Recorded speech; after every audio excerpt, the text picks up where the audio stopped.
오늘도 우리의 완전한 위로와 또 완전한 능력이 되시는 우리 하나님의 은혜와 평강이 오늘 함께 예배하시는 여러분의 삶의 자리에, 그리고 지금 방송으로 각 가정에서 함께 예배하시는 우리 여러분의 삶의 자리에 충만하시기를 우리 주님의 이름으로 축원합니다. 오늘 말씀의 제목은 믿음으로 물 위를 걸으라, 믿음으로 물 위를 걸으라 하는 제목으로 함께 말씀을 나누도록 하겠습니다. 신약 성서를 보면 예수님께서 공생의 기간, 3년이라고 하는 공생의 기간에 행하신 기적에 대한 기록들이 나오는데 약 37회 정도의 기록이 나옵니다. 그 내용들을 크게 세 가지로 이제 구분을 해볼 수가 있는데, 하나는 병자를 고치신 사건에 대한 이야기가 나와 있고, 또 하나는 자연을 변화시키시는 기적이 나옵니다.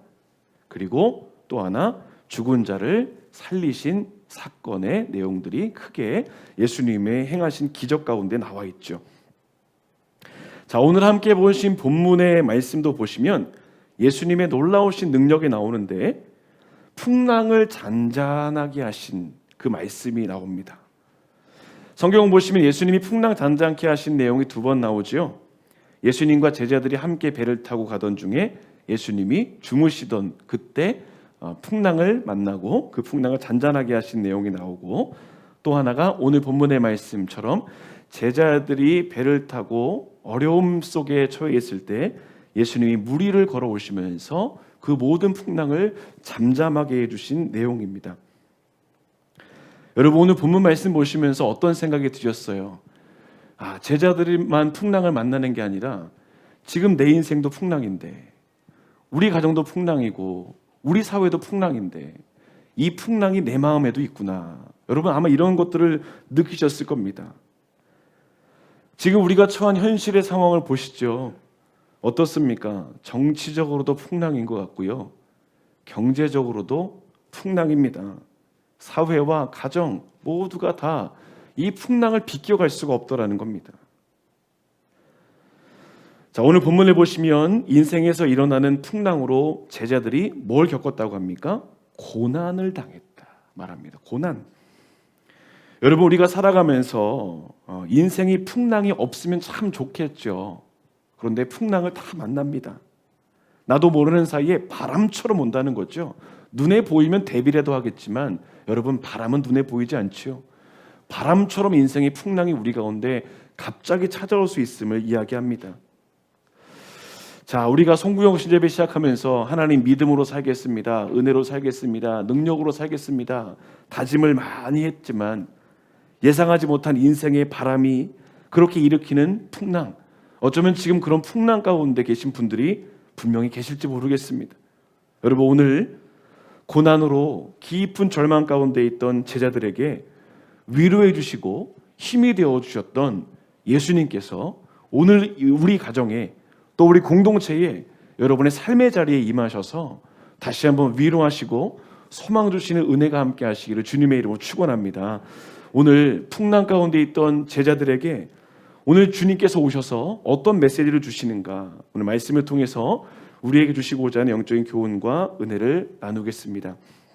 첫 번째로는 기도의 자리에서 능력이 시작된다는 것입니다. 기도의 자리에서 능력이 시작됩니다. 자, 오늘 본문 말씀 22절 보겠습니다. 22절 말씀 함께 읽어볼까요? 예수께서 즉시 제자들을 재촉하사 자기가 무리를 보내는 동안에 배를 타고 앞서 건너편으로 가게 하시고. 아멘. 자, 이 상황을 한번 잘 머릿속에 그려보시죠. 예수님이 제자들을 빨리 보내십니다. 건너편이 어디냐면 34절에 나오는 게네사렛이라는 곳으로 가게 하십니다. 그러면 지금 22절이 어떤 상황이었는가를 잠깐 봐야겠죠. 22절의 앞부분에 어떤 내용이 나오냐면 오병이어의 사건이 나옵니다. 오병이어, 어린아이의 도시락으로 5,000명이 먹고 12광주리가 남았죠. 사람들이 이때 흥분하기 시작합니다. 우리가 찾던 그분이 이분이구나. 예수님을 우리의 왕으로 삼자. 요한복음을 보면 사람들이 예수님을 자신들의 왕으로 삼으려 했다 이야기합니다. 그렇게 막 어수선한 상황인 거예요. 그러니까 제자들도 지금 이 상황을 보고 너무 놀라 있고 사람들이 이미 흥분해서 예수님을 왕으로 모시려 하고 있는 이 상황에서 예수님이 상황을 정리하시는 겁니다. 제자들을 먼저 게네사렛으로 보내시고 사람들을 예수님이 잘 돌려보내신 이후의 삶입니다. 자, 저녁이 되었어요. 제자들이 먹을 게 없습니다. 사람들이 먹을 게 없습니다. 결국에는 예수님이 오병이어의 기적을 보여주심을 통해서 모든 것들을 회복시키시는 은혜를 보이시고 이 기록을 통해서 주님이 아주 높은 자리로 올라갈 수 있는 상황이 되었습니다. 자, 그때에 예수님은 제자들을 보내시고 사람들을 또 돌려보내시죠. 여러분, 22절이 담긴 의미가 무엇이냐면 인간의 몸으로 가장 낮은 곳에 임하신 예수님인데 사람들이 일부러 예수님을 높이려 했다는 겁니다. 그때 예수님이 그 타협, 유혹 여기에 넘어가지 않으시고 오히려 어떤 자리로 가셨습니까? 기도하는 자리로 가셨다. 자, 여러분, 능력의 출발은 어딘가? 기도의 자리에 있다. 이것을 지금 보여주고 있습니다. 자, 23절 말씀 보시죠.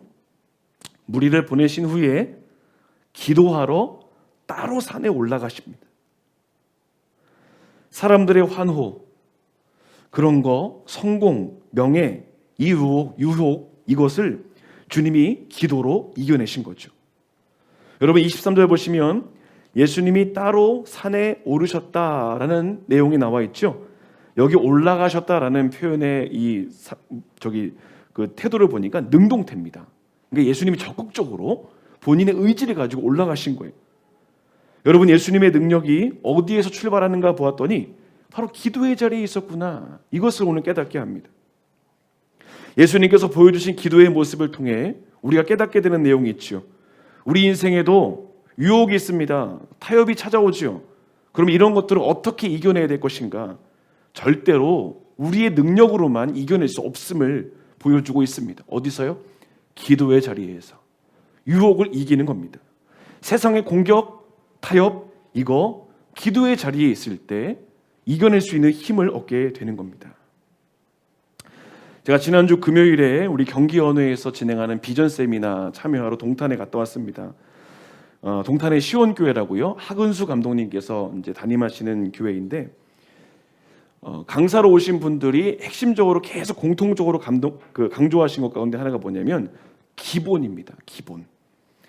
말씀의 기본, 기도의 기본, 이 기본이 없이는 목회가 든든히 세워질 수 없다. 이 내용들을 계속 강조하시더라고요.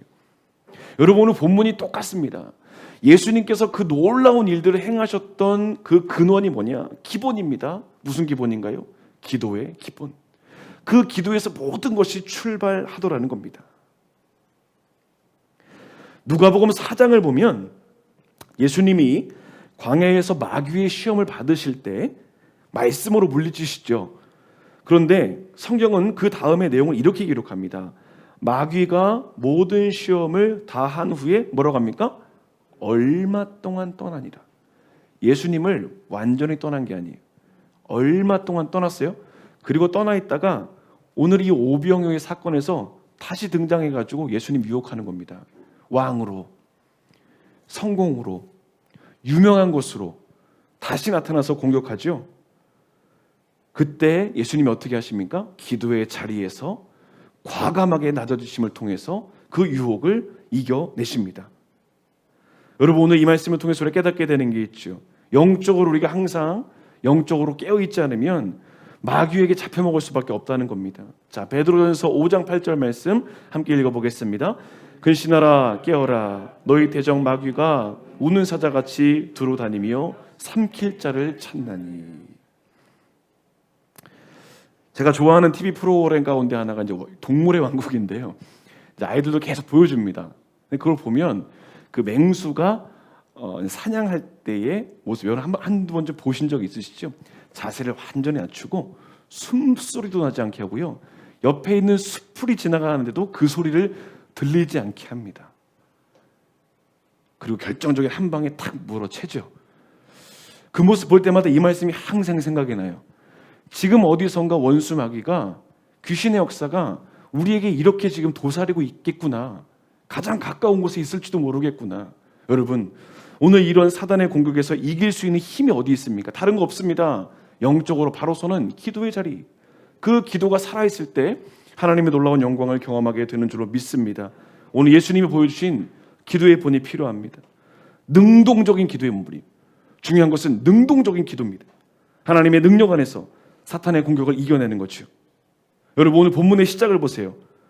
예수님이 기도하시는 장면이 가장 먼저 나옵니다. 무슨 말입니까? 오늘 물 위를 걸으시면서 풍랑을 잔잔하게 하신 모든 능력의 근원은 어디입니까? 기도에서 시작되었다는 겁니다. 죄송합니다. 여러분, 하나님이신 예수님도 기도하시면서 세상의 모든 공격을 이겨내셨는데 우리가 기도하는 것은 너무나 당연한 일이죠.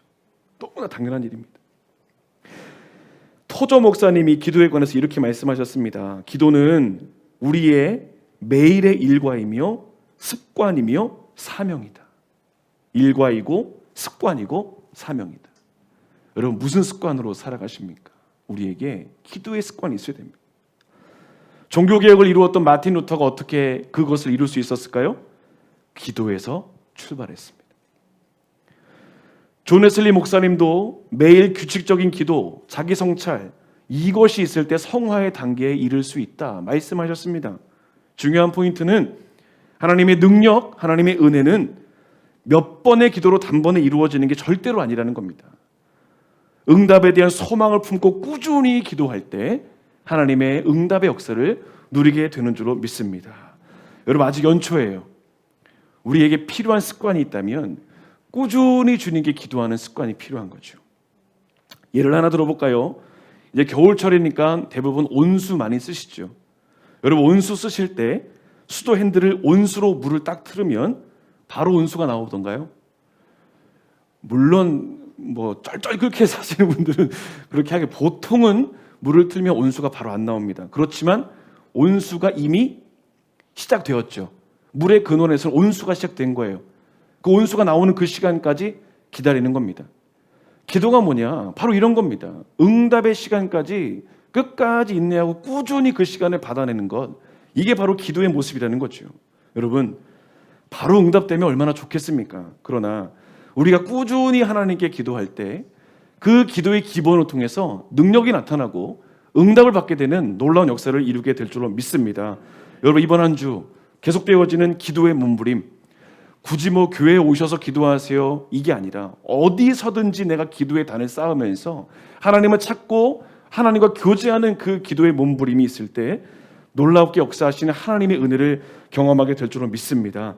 이번 한 주간 기도의 몸부림을 통해서 승리하는 능력의 종들 다 되시기를 우리 주님의 이름으로 축원합니다. 두 번째로는 예수님께 가까이 나아가라는 것입니다. 예수님께 가까이 나아가라. 자, 이제 제자들의 상황을 보겠습니다. 22절 보시면 제자들은 재촉하시는 예수님 말씀 따라서 배를 타고 건너갑니다. 그런데 제자들이 탄 배가 풍랑을 만나게 되지요. 24절 보시죠. 24절 보시면 그들이 만난 이 풍랑이 고난이라고 이야기합니다. 풍랑으로 고난을 당합니다. 자, 여기서 고난이라고 번역한 단어를 보면 지독한 고통으로 괴롭힌다, 그리고 지친다, 또 고민한다, 이런 뜻이 있습니다. 그러니까 풍랑이라는 것이 단순히 몸만 힘들게 하는 게 아니라 어디를 힘들게 합니까? 마음, 정신, 영혼까지 힘들게 하는 상황이 이 풍랑이고 고난입니다. 자, 그러니까 지금 제자들이 만난 풍랑은 단순히 육신의 것만이 아니라 영적인 것까지 포함되어 있음을 본문은 이야기합니다. 제자들의 마음이 어느 정도인지 알려주는 표현이 25절에 나옵니다. 자, 여러분, 25절에 시작을 뭐라고 이야기합니까? 시간이 나오죠. 밤 사경에, 그러니까 새벽 4시입니다. 여러분, 하루 일과 중에서 가장 어두운 때가 새벽 3시, 4시 이때죠. 이 무엇을 이야기하겠습니까? 어두움의 절망이 가장 깊은 때, 그들의 고난이 지금 어느 정도인가, 앞을 볼 수 없는 칠흑 같은 어둠과 같은 마음의 상태임을 이야기합니다. 여러분, 그런데 참 재밌죠? 지금 다른 사람 말 듣고 간 것도 아니고 예수님 말씀에 순종해서 움직였는데 깊은 절망의 늪에 빠져 있습니다. 평상시 제자들의 특징상 이런 상황에서 분명히 불평이든 원망이든 했을 텐데 그런 기록이 없어요. 궁금했습니다. 묵상하는데 그런 생각이 들더라고요. 원망이나 불평조차 나올 수 없는 절망이구나. 여러분 그럴 때 있으시죠? 아무 말도 하기 싫은 절망 가운데 거할 때가 있지 않습니까? 오늘 제자들의 모습 속에서 본문이 전하는 메시지가 하나 있습니다. 우리가 예수님 말씀에 순종하여 살아가더라도 고난 때문에 몸과 마음과 영혼이 고통을 당하는 때가 있다는 겁니다. 근데 중요한 건 그때를 지나야 돼요. 왜냐하면 그때 주님 만날 수 있거든요. 성경을 보면 주님을 경험한 사람들의 상황이 다양하지만 공통점이 있어요. 대부분 깊은 절망 가운데 있을 때 그 순간에 주님 만났다는 겁니다. 야곱을 보세요. 형 피해서 도주하던 그날 밤에 주님 만나지요. 모세 어떻습니까? 아무 희망 없이 무기력하게 목자로 살아가던 그 절망의 자리에 하나님이 만나주세요. 다윗도 그랬지요.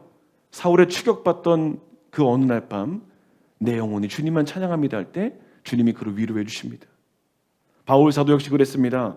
로마에 압송당하면서 풍랑 중에 임재하신 주님, 감옥살이 하면서도 임재하신 주님을 만났어요. 인생의 가장 깊은 곳에 있을 때 주님 만나더라. 그러므로 여러분 지금 인생의 풍랑으로 인해서 깊은 고난 가운데 계십니까? 너무 절망적이세요? 아무 말도 안 나옵니까? 은혜입니다. 왜냐하면 주님이 지금 오고 계시니까. 나 만나주시러. 다른 사람도 아니에요. 우리를 만나주시러 온다는 겁니다. 자, 본문 보겠습니다. 25절입니다. 밤 사경에 예수께서 바다 위로 걸어서 제자들에게 오십니다. 여러분 인생의 가장 절망적인 순간에 어떤 일이 일어났습니까? 주님이 오세요. 그런데 주님이 어떻게 오십니까? 그냥 오시는 게 아니라 바다 위를 걸어서 오십니다. 절망에 빠진 제자들을 절망에 빠진 그 바다, 고통을 주던 그 문제 위로, 낙심을 주던 그 상황 위로 주님이 오세요. 이게 무슨 의미입니까? 우리 인간의 눈으로 보기에는 아무리 절망적인 상황이라 할지라도 모든 것이 주님의 발 아래에 있다. 이렇게 제자들에게 찾아오신 주님께서 뭐라고 말씀하십니까? 27절 말씀 보겠습니다. 자, 말씀 함께 읽어보겠습니다. 예수께서 즉시 이르시되 안심하라 나니 두려워하지 말아라. 아멘. 여러분 오늘 이 주님 말씀이 우리의 삶의 자리에 가정에 충만하게 임하시는 주님 말씀이 될 줄로 믿습니다. 두려워하지 말아라. 안심하라. 나니 두려워하지 마라.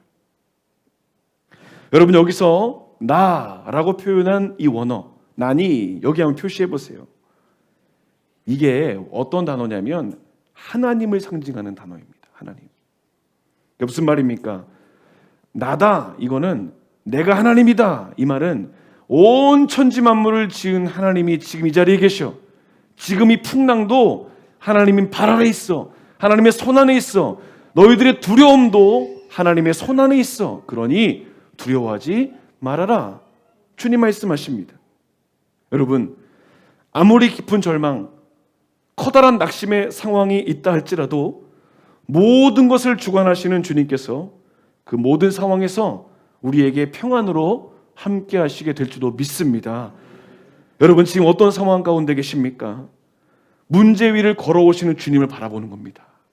모든 상황을 발로 밟고 오시는 그 주님이 오셔서 하시는 말씀이 뭐예요? 나니 모든 것을 주관하는 하나님이 오셨으니 두려워하지 말아라. 여러분 이 말의 의미가 무엇입니까? 이제 문제는 끝났어. 두려움도 사라질 거야. 이 어려움의 시간 이제 다 지나가는 거야. 여러분 이 음성 들으면 게임은 끝난 겁니다. 자, 이때 베드로가 예수님께 말을 걸어요. 28절 보겠습니다. 베드로가 대답하여 이르되 뭐라고 합니까? 주여 만일 주님이시거든 나를 명하사 물 위로 오게 해 주십시오. 자, 29절 뭐라고 말씀하십니까? 오라 하시니 베드로가 배에서 내려 물 위로 걸어서 예수께로 가되. 여러분, 여기 예수님과 베드로의 대화에서 본문은 아주 중요한 포인트를 전합니다. 우리가 어느 자리에 있을 거냐, 어느 자리에. 평안의 자리로 가는 겁니다. 평안의 자리로. 자, 지금 제자들이 탄 배가 요동치는 바다 위에 있습니다. 그리고 베드로가 예수님께 갑니다. 여러분, 무슨 말입니까? 세상적인 관점으로 보면 배 안에 있는 게 더 안전해 보이죠. 그런데 믿음의 눈으로 보면 가장 불안한 곳이 어디입니까? 배 안이에요. 왜냐하면 예수님이 그 자리에 안 계시니까. 그래서 베드로가 배 밖으로 나오죠. 위험해 보여도 예수님께로 갑니다. 왜냐하면 위험한 곳인 것 같아도 예수님과 함께 있으면 그곳이 가장 안전한 곳이기 때문입니다. 그러므로 오늘 베드로가 예수님께 간다, 이 말씀은 그가 평안의 자리로 간다라고 볼 수 있습니다. 여러분, 성경은 이런 베드로의 모습을 통해서 정말 중요한 포인트를 전합니다. 우리의 진짜 평안은 세상의 조건이 아니라 주님과 함께 있는 것에 포커싱이 맞춰져야 된다는 겁니다. 여러분이 찬송가 중에 그런 찬양 있죠? 높은 산이 거친들이 초막이나 궁궐이나, 그 다음 가사 뭡니까? 내 주 예수 모신 곳이 그 어디나 하늘나라. 왕궁에 있으면 행복한가요? 왕궁에 있으면 평안합니까? 더 중요한 게 뭡니까? 초막이라도 주님과 함께 있으면 거기가 하늘이다 이야기합니다. 제가 지난 금요일날 세미나 갔다 온 말씀 드렸죠. 그 동탄 시원교회 담임하시는 이제 하건수 강도님께서 마지막 강의하셨는데 그분이 이제 행복에 관한 이야기를 나누십니다. 하 감독님께서 개척해서 지금까지 한 교회만을 섬기고 계십니다. 그런데 거기서 이렇게 말씀하세요. 본인이 지금 행복한 이유를 말씀하시는데 성도가 몇천 명이어서 행복한 게 아니라, 내가 지금 감독이어서 행복한 게 아니라, 나는 개척했을 그때부터 행복했고 그 행복이 주님과 함께 하는 것이니까 상황이 바뀌어도 그 행복이 떠나지 않더라. 그 말씀하십니다. 가장 행복했던 그때가 언제인가 봤더니 이제 그 감독님과 이제 사모님 두 분 예배하시다가 성도 몇 명 와서 같이 끓여 먹던 국수, 그 국수 먹을 때가 뭐 최고 몇십만 원짜리 뷔페보다 더 맛있었다. 그때의 그 마음이 나는 지금까지 쭉 가기 때문에 조건이나 상황 때문에 나는 행복한 게 아니더라. 그런 말씀하십니다. 평온도 마찬가지입니다. 여러분, 평안이라는 것이 조건이나 환경에 따라 바뀌어진다면 그거 진짜 평안 아닙니다. 오늘 본문 이야기하죠. 평안의 출발은 어디입니까? 예수님과 함께 있으면. 예수님과 함께 있으면 물 위라도 평안을 누릴 수 있는 겁니다. 중요한 사실은 지금 내가 주님과 함께 있는가, 이거죠. 여러분, 베드로가 배에서 나올 수 있었던 이유가 무엇일까? 진짜 평안과 진짜 안전은 예수님께 있다는 사실을 깨달았습니다. 제가 오늘 말씀 묵상하면서 그 생각이 들었어요. 분명히 배에는 12명이 타고 있었을 텐데 야, 이 11명 뭐 했냐? 근데 보니까 제가 그냥 그 11명 속에 있었던 것 같아요. 너가 11명이 아니냐. 근데 성경 분명히 이야기합니다. 기억되는 이름은 믿음으로 나온 사람만 기억이 되더라는 거예요.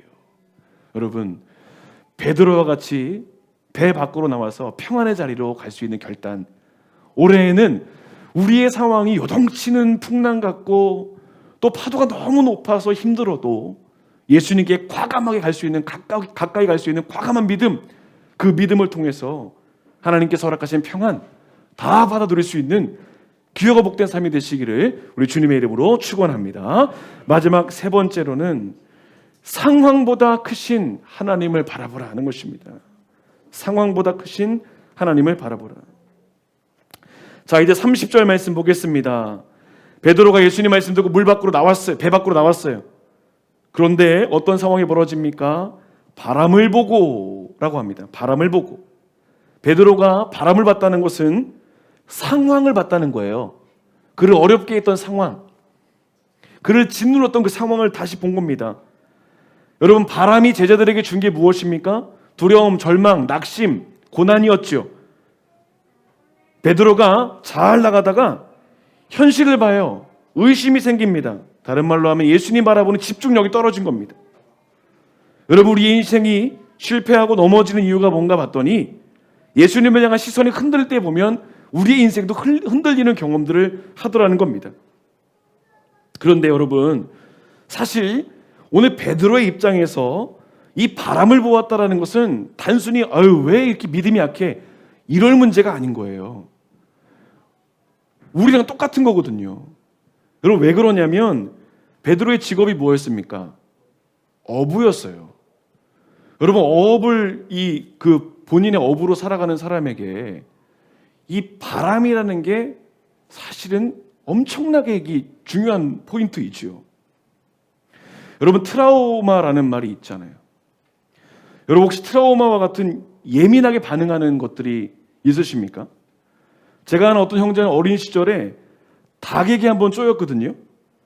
그래서 새만 보면 새가슴이 돼가지고 덩치가 저보다 훨씬 큰데 새만 보면 도망가요.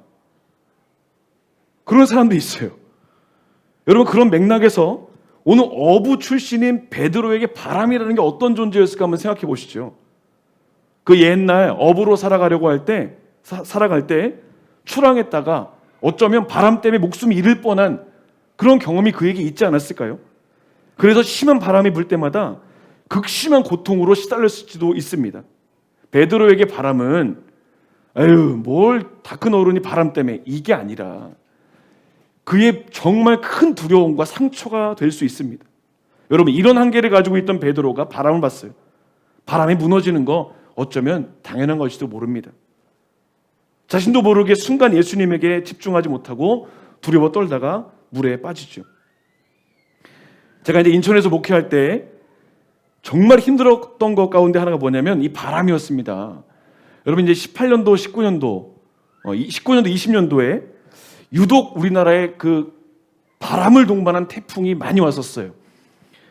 거짓말 안 하고 이제 강풍에 십자가가 날아갈까봐 태풍 온다 하면은 제가 한 일주일 동안은 집에 안 들어가고 교회에서 먹고 자고 다 해결했습니다. 근데 걱정 많은 거예요. 기도하면서. 그래서 가끔씩 요즘에도 바람 관련된 일기예보가 나오면 그때 그 생각이 나요. 여러분, 그냥 평범하게 살아가는 사람도 바람에 대해서 이렇게 신경을 쓰는데 그 평생 어부로 살아갔던 사람에게 바람이라는 것이 그냥 대충 지나갈 수 있는 것일까요? 절대 그렇지 않죠. 여러분, 우리에게도 다 그런 일들이 있을 겁니다. 나를 너무 두렵게 하는 현실의 상황, 어려움이 있겠죠. 오늘 베드로에게 있어서 이 바람은 베드로 자신이 쉽게 넘어질 수밖에 없는 한계였습니다. 이런 한계를 가지고 있던 베드로에게 그날의 바람은 그냥 바람이 아니라 두려움과 공포의 대상이었습니다. 바람에 너무 민감하게 반응하다 보니까 자신도 모르는 순간에 넘어지죠. 여러분, 여기서 우리 깨닫게 되는 게 있습니다. 그래도 믿음으로 계속해서 주님 바라보는 것, 그 몸부림, 오늘 우리에게 필요한 신앙의 태도가 바로 이것입니다. 저 오늘 주님 뭐라고 말씀하십니까? 31절, 여러분, 이거 은혜예요. 예수께서 손을 내미시는데 어떻게 내미십니까? 즉시 손을 냅니다. 즉시 손을 냅니다. 그를 붙잡으십니다. 그럼 말씀하시죠? 믿음이 작은 자요, 왜 의심하였느냐? 뒤집어 생각하면 의심하지 말고 주님 계속하여 바라보라 말씀하십니다. 여러분, 우리의 앞날을 보면 불안하고 또 의심이 들고 염려가 되고 근심되는 일이 한두 가지가 아니에요. 2020년이 시작되어서 힘차게 간다 이야기하면서도 한편으로는 뒤돌아서면 한숨 나오고 어떻게 살아야 되지? 내가 올해는 무슨 일을 하면서 어떻게 견뎌야 되지? 버텨야 되지? 이런 생각이 쉴 새 없이 우리를 공격할 때가 있습니다. 교회는 안 그렇습니까? 여러분, 한국 교회 지금 대부분 50% 아니요, 한 70% 정도가 다 미자립교회예요. 근데 연회 그 총무님께서 뭐라고 말씀하시냐면 미자립교회가 뭐냐면 미래에 자립할 교회, 이렇게 해석을 하시는 거예요. 물론 의미는 감사하지만 현실은 미자립교회가 더 많으니까요. 작년 코로나 시기에 안타깝지만 교회 문을 닫은 공동체가 10,000개 정도가 된다고 합니다. 현실이 쉽지 않습니다. 우리 교회는 다를까요? 다 똑같습니다. 현실이 쉽지 않습니다. 미래를 생각하면 참 암담한 이 미래가 분명히 우리 가운데 있죠. 그런데 오늘 본문이 우리에게 분명히 말씀합니다. 주님 바라보고 믿음으로 나아갈 때 반드시 일하고 역사하시는 하나님 역사를 경험하게 되는 줄로 믿습니다. 여러분, 공동체뿐만 아니라 우리 가정도 마찬가지입니다. 개인의 믿음도 마찬가지입니다. 주님께 집중하는 몸부림, 주님 바라보는, 주님 계신 곳이 평안에 있는 곳이다 라고 하는 믿음의 고백으로 나갈 때 하나님께서 붙잡아 주시는, 결국에 승리케 하시는 귀한 은혜. 자, 오늘 말씀 보세요. 32절입니다. 32절 말씀 정말 은혜스럽죠. 함께 읽어보겠습니다. 배에 함께 오름에 바람이 그치는지라. 아멘. 어디든 주님이 함께 계시면 그 모든 곳에서 평안의 은혜를 누리게 되는 줄로 믿습니다. 여전히 우리는 새로운 한 해를 결단하면서 아직 시작하고 있습니다. 여러분, 이 말씀을 좀 붙잡았으면 좋겠습니다. 주님이 함께 계시니 평안하니라. 바람이 그치니라. 나를 힘들게 했던 바람, 우리 가정을 힘들게 했던 바람, 풍랑, 우리 공동체를 흔들고 나라와 민족을 흔들었던 모든 풍랑과 바람들은 해결책이 뭡니까? 주님이 함께 계시니, 주님이 우리 가정의 배에 함께 오르심에, 주님이 내 인생의 배에 함께 오르심에, 주님이 우리 공동체의 배에 함께 오르심에 바람이 그치는지라.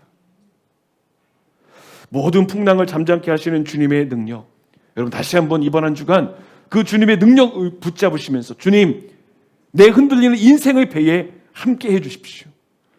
우리 가정의 흔들리는 배에 함께 해주시고, 우리 공동체, 교회, 이 나라 이 민족의 흔들리는 배에 주님이 함께 오르셔서 바람이 그치고 평안히 그 목적지로 갈 수 있는 은혜를 허락해 주시옵소서. 이번 한 주간 인생의 모든 풍랑을 주관하시는 주님께 맡기시면서, 주님을 초청하시면서 믿음으로 승리하는 거룩한 삶이 되시기를 우리 주님의 이름으로 축원합니다.